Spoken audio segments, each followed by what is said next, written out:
Hello everybody, welcome back. Today we're going to make us a super easy banana bread recipe. This doesn't call for any Greek yogurt, sour cream, or anything like that. So let's get started. So I'm in here by myself today, so I'm going to move the camera here a little bit. Trying to figure out which way to move it. Okay, so the first thing, there we go, is you need to preheat your oven, which you just heard, at 325. And then now in one bowl we're going to mix all of our dry ingredients together. This is going to call for all-purpose flour. Do not use self-rising. So you always want to get your flour and then take the back of your knife and even it off. I'm just going to go ahead and put this into my sifter. It's calling for 2 1/4 cups.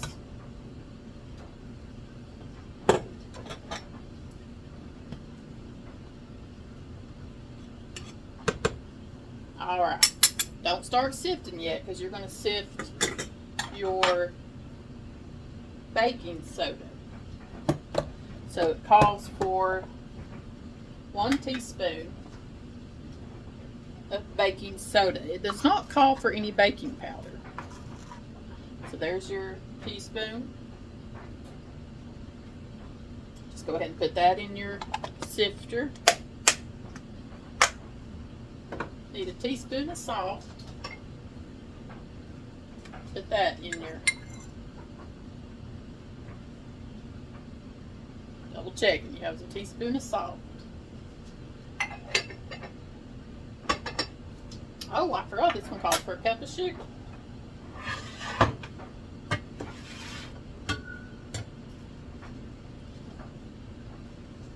Guess what? We're going to put that one right into the sifter. Make sure there's no clumps.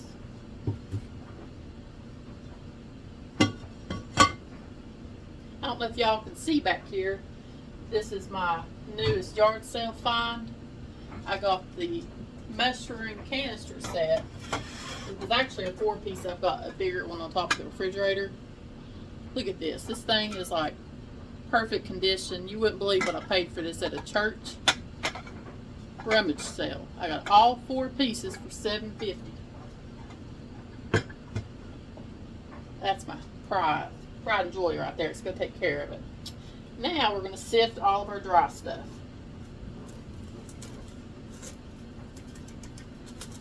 Y'all get distracted when you're cooking. It's like fixing one thing, but I wanted to show you another. And I knew if I didn't tell you right then, I'd forget. Alright. You're just sifting. See, you got a little bitty clumps in there. It's I don't use like big coarse salt, so it's not salt, that's just clumps there. Alright, so now we've got that, and now in another bowl we're going to start on our wet mixture, which I really should have got a bigger bowl.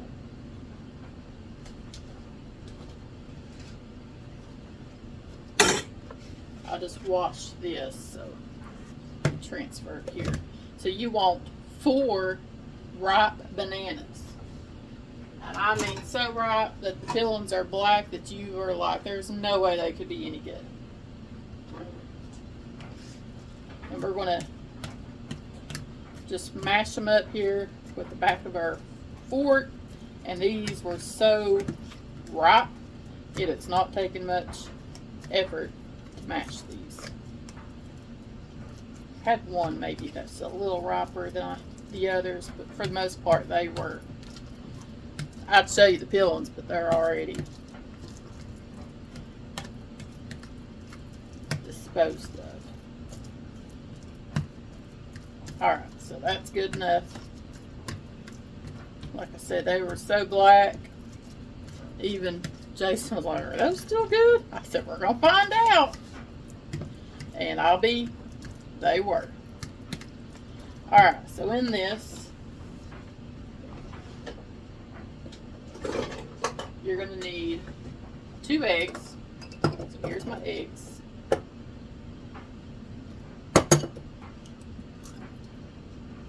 And I got a shell. I think that's a shell. Alright. And totally missed the trash can. That stuck to the back of my finger and it said nope.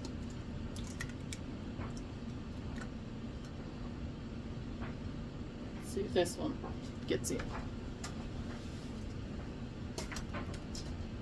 Alright. So go ahead and beat these up.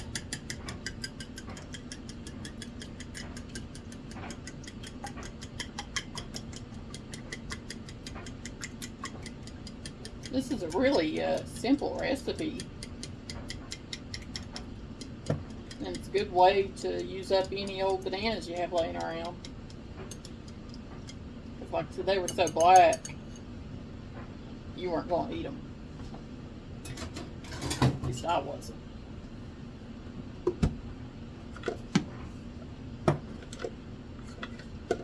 we're going to add that to our mixture.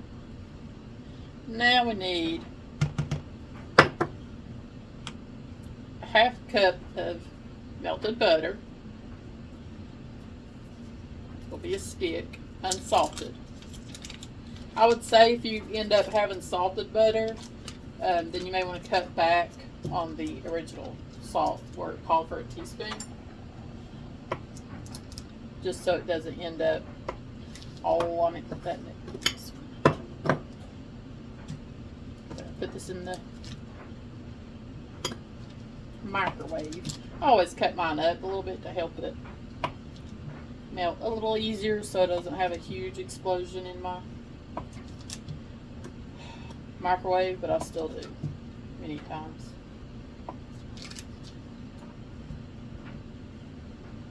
Alright, let me put that into melt and we'll be back. Alright, we're back. So I have melted the butter, and now I've went ahead and poured it in here with the bananas and the eggs. Oh yeah, we've got to add some vanilla.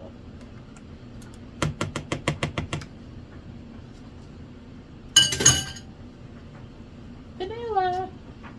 Well, I got this vanilla at the farmer's market. Heart Hollow Homestead Company. This has been the best stuff. I've got to find them and get some more. It's got, I don't know if you can see it, but it's got like real vanilla beans in there.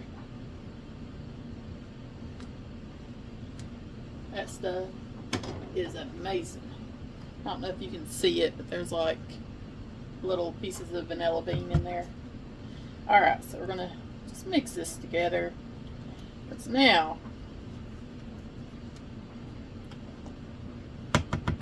we're going to mix this in with our dry ingredients.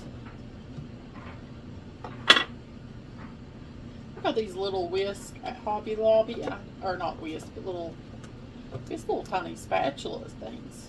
Oh, I use them for everything. They're perfect to get like mayonnaise out and stuff.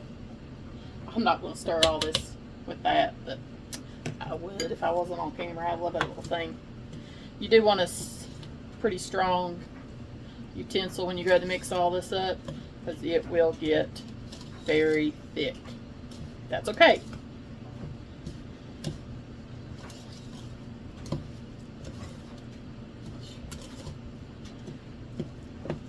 Alright, before I over mix it, I'm going to add some walnuts.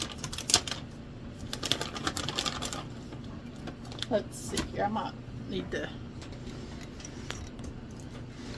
break those up just a tad. They're a little thicker than I like.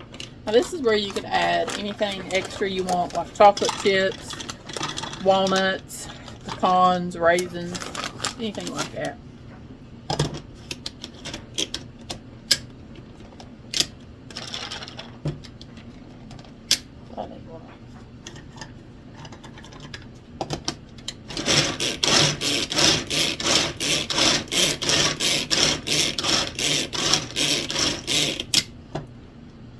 Alright. So, in goes the walnuts, and it gives it a great flavor. We really liked this last time. So we're going to do that again. Alright, now finish whisking, whipping it all together, holding it really. And you just want to make sure that you stir it till all the flour is moistened. So you want to go in the middle. See, we're still seeing some flour.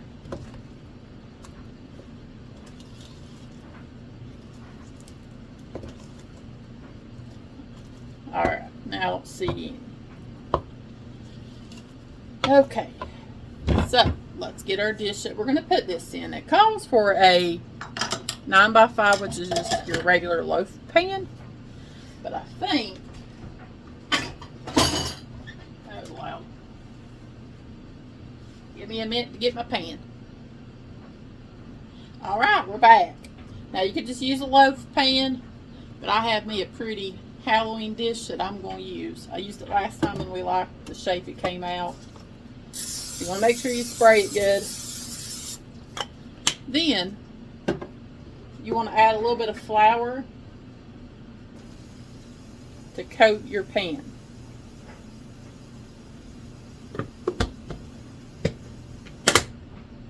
And you're just going to take it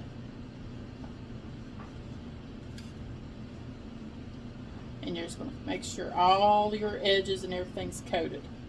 And then you're going to get everything in your kitchen floured. Doing this. Usually I'm standing over the sink and it's a little easier. So you want it all floured. Then you shake out any of the excess flour. So now it's time to put your batter into your loaf pan or whatever you're going to use. You could even use a bundt pan. Don't go out and buy you a loaf pan because you don't have one. Use a cake pan, a brownie dish, anything you got would work.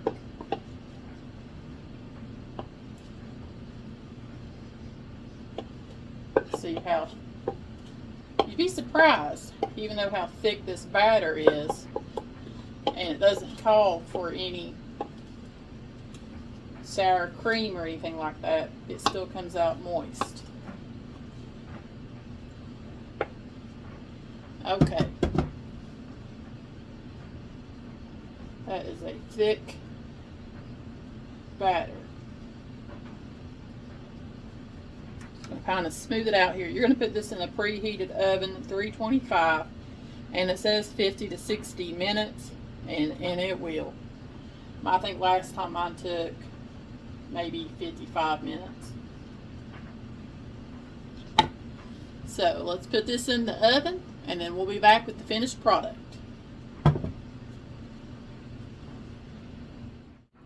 Alright, we're back. So it ended up baking for right at an hour, and I've let it cool for 10 minutes, and we're going to cut it. I may not be using the appropriate knife, but Sherry doesn't like the ends, so I have to eat the end and then cut her. Alright, Mama, what do you think? Tell me. Woof! It is very hot. Yeah. Oh man, look at that. Look at that. You can see the nuts in there. I think that's perfect. Beautiful. Yeah. So this ended up going for the full hour. I always set my timer at 50 minutes, and then I'll put a toothpick in there to make sure it's done. Mine still had a little bit of batter on the toothpick when it came out, so I did it for 10 more minutes, and that was perfect. Now, technically, the way you have it floured and everything, you could turn this over and get it out, but I just leave mine in the pan. It's just me and him here eating. So I hope y'all like this video, And if you try our recipe, let us know. Or if you have anything different you do to your banana bread and want us to try it, let us know in the comments. And thanks for watching. Boy, it's good looking.